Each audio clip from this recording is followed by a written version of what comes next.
viewers, welcome back to our channel, and this video is regarding Uttarakhand lower PCS cutoff analysis after the official answer key।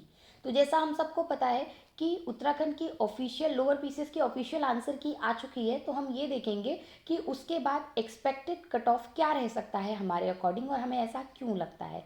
तो आइए video start करते हैं। सबसे पहले हम previous जो कट ऑफ है उसे देखेंगे। जनरल मेल के लिए वो कट ऑफ थी 89.75, जनरल फीमेल के लिए 10 मार्क्स कम 79.75 और बाकी कैटेगरीज के लिए भी यहाँ लिखी हुई है रिस्पेक्टिवली, आप देख सकते हैं। अब कंपैरिजन करते हैं पास्ट में जो वैकेंसी आई थी उसका और अभी जो वैकेंसी आई है उसका। तो number of vacancy last time जब ये एग्ज़ाम हुआ था तो 184 थी एंड इस टाइम पे जो वैकेंसी है 190 है। बट इस बार EWS आरक्षण भी है, वो सीट्स भी इंक्लूड होनी है, तो उसकी वजह से जनरल में सीट्स और कम हो जाएंगी। ठीक है, लास्ट टाइम में जितने कैंडिडेट्स का आयोग ने रिजल्ट जारी किया था प्रीलिम्स का, मींस जो अपियरिंग कैंडिडेट्स थे वो थे 81,119। इस साल 1,16,425 ने फॉर्म भरा है, जिसमें से 81,917 ने एग्ज़ाम दिया। तो ये आंकड़ा लगभग सेम है, हम कह सकते हैं। कैंडिडेट सेलेक्टेड फॉर मेंस वही 2800 स्टूडेंट्स को सेलेक्ट किया गया था कैंडिडेट्स को।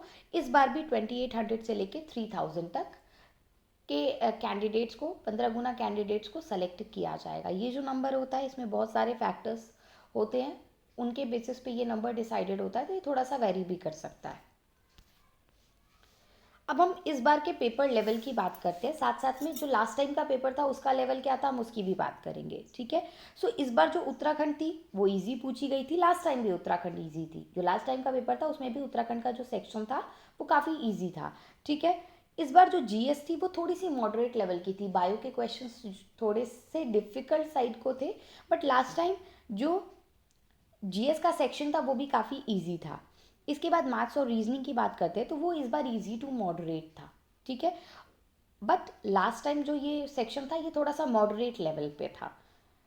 अब मेन बात आती है कि टाइम की, मेन चीज़ आती है टाइम की। देखो स्टूडेंट्स, पेपर टफ या इजी बहुत ज़्यादा इस चीज़ का इफ़ेक्ट नहीं पड़ता, बट इस चीज़ का ज़्यादा इफ़ेक्ट पड़ता है कि उसमें आपको टाइम कितना दिया जाता है। तो यहाँ पे आपको 150 क्वेश्चंस अटेम्प्ट करने थे और आपके पास टाइमिंग भी 150 ही था, तो कहीं ना कहीं वो एक प्रेशर कंडीशन होती है।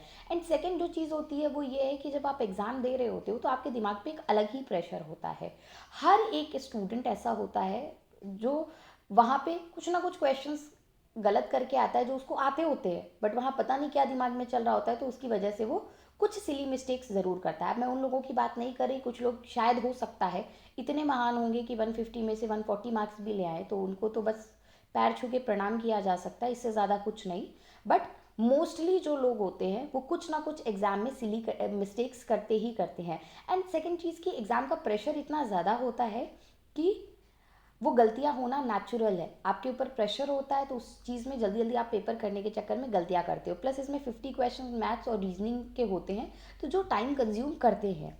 ठीक है, तो ओवरऑल अगर मैं इस पेपर को कहूँ तो मॉडरेट कहूँगी बिकॉज ऑफ टाइम इशू, कि 150 मिनट्स हैं और आपको 150 क्वेश्चंस करने हैं, तो उसकी वजह से मैं पेपर को मॉडरेट ही कहूँगी। बहुत सारे ऐसे इजी क्वेश्चंस होंगे जो जल्दीबाजी में आपसे गलत हो गए होंगे। अब हमने कौन कौन से पॉइंट्स कंसिडर किए, सबसे पहले कि कितने बच्चों ने एग्ज़ाम दिया, टोटल नंबर ऑफ़ वैकेंसीज़ कितनी है, पेपर का लेवल क्या है। ठीक है, ये सारी चीज़ें हमने कंसीडर की और उसके अकॉर्डिंग हमें जो लगता है वो कट ऑफ जो मेल हैं उनके लिए 95 ±3 रह सकती है। कोई बहुत बड़ी बात नहीं है कि कट ऑफ आपकी थोड़ी नीचे भी आ जाए, जैसा कि हमारी वीडियो का टाइटल है, क्या कट ऑफ नीचे आ सकती है? बिल्कुल आ सकती है, क्योंकि पास्ट में आपने देखा कि जब 79.85 एंड आपकी 75 जब ये आपकी कट ऑफ गई है तो उस टाइम पे 2 क्वेश्चंस के एक्स्ट्रा मार्क्स सारे स्टूडेंट्स को दिए गए थे। तो बेस्ड ऑन दैट इस साल भी बहुत सारे क्वेश्चंस पे विवाद है, बहुत सारे क्वेश्चंस पे ऑब्जेक्शन है, तो अगर आयोग उन आंसर्स को डिलीट करता है तो उसके बोनस मार्क्स सबको मिलेंगे, है ना। तो उस केस में अगर आप देखें तो हो सकता है कट ऑफ और कम भी जा सकती है पास्ट ईयर के, बट हमें जो लगता है अभी ऑफिशियल आंसर की आने के बाद अभी इस डिबेट में नहीं जाएंगे कि कौन से क्वेश्चंस डिलीट होंगे कौन से नहीं होंगे। तो हमारे अकॉर्डिंग कट ऑफ जो है 95 प्लस माइनस 3 रह सकती है। उत्तराखंड फीमेल के लिए ये 83 प्लस माइनस 3 रह सकती है। एंड बाकी ओबीसी के लिए ये 95 प्लस माइनस 93 प्लस माइनस 3 रह सकती है। अगेन एससी एसटी इनके लिए भी यहाँ कट ऑफ्स लिखी हैं, तो आप देख सकते हैं। ओके, सो हमारे अकॉर्डिंग ये कट ऑफ एनालिसिस है। अब हम भी कोई भगवान नहीं है, बट फिर भी जो हमें लगता है इतने पास्ट ईयर एग्जाम्स देने का जो एक्सपीरियंस है, उसके बेसिस पे हम कह सकते हैं कि कट ऑफ में बहुत ज़्यादा लास्ट ईयर और इस ईयर में अंतर नहीं पड़ने वाला है। हाँ, ईडब्ल्यूएस वैकेंसी के चक्कर में कुछ सीट्स कम हो जाएंगी, उसका डेफिनेटली इफेक्ट दिख सकता है। अदरवाइज कट ऑफ में बहुत ज़्यादा का डिफरेंस नहीं आएगा। सो आपको क्या लगता है, आप कमेंट सेक्शन में बता सकते हो। आप हमारी बात से एग्री डिसएग्री दोनों कर सकते हो, बट कमेंट करते टाइम प्लीज़ कुछ बेसिक जो मोरल वैल्यूज़ हैं उनका ध्यान रखिएगा। Thank you.